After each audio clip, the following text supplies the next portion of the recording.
Comme chaque lundi, on commence la semaine avec le rendez-vous handicap dans la Top Family. C'est important. On est avec Damiano Mellon, dont on en parle. Et ce soir, on parle du handi-basket, le basket en fauteuil. Bonsoir Damiano. Bonsoir Erwan. Effectivement, je suis parti à Strasbourg à la rencontre de Cécilia, responsable du développement au sein du comité handisport.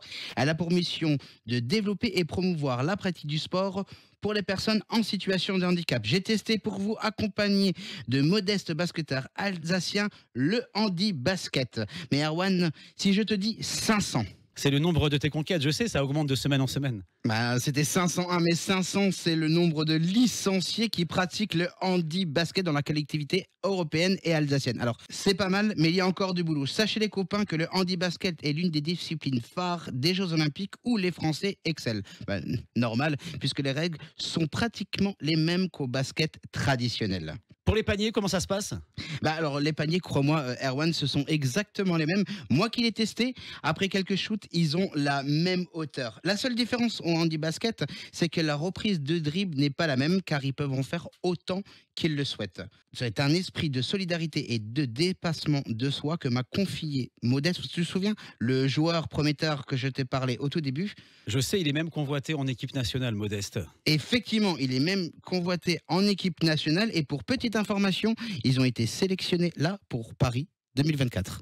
Ils ont fini 3e du championnat de France, c'est ça, ici à Strasbourg ? 3e du championnat de France, Erwan. Alors, il m'a confié également qu'au handi-basket, si on n'est pas soudés, on ne peut pas avancer et rouler ensemble. Forcément. Puisqu'on parle de solidarité, il y a une cagnotte dont tu voulais nous parler ce soir, Damiano. Et effectivement, alors, déjà pour en savoir plus, vous faites le www.handisportgrandest.org. Il y a une cagnotte Litchi pour les aider, puisque sachez que c'est aussi le moment de promouvoir ce sport au sein des établissements scolaires et les aider pour d'autres événements futurs. On va revenir sur le côté sportif. On va revenir sur le côté sportif. Ils ont un objectif, c'est la Coupe de France Jeune. La Coupe de France Jeune, là, qui se prépare et qui s'organise.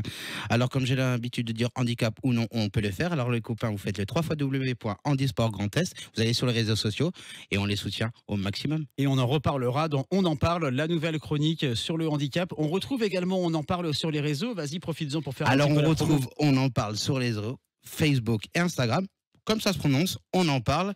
Et tous les sujets de cette chronique le lundi sur le handicap, vous les retrouvez en version longue sur On en parle sur les réseaux. Merci beaucoup Damiano, bonne soirée. Merci à toi. Bonne soirée à tous.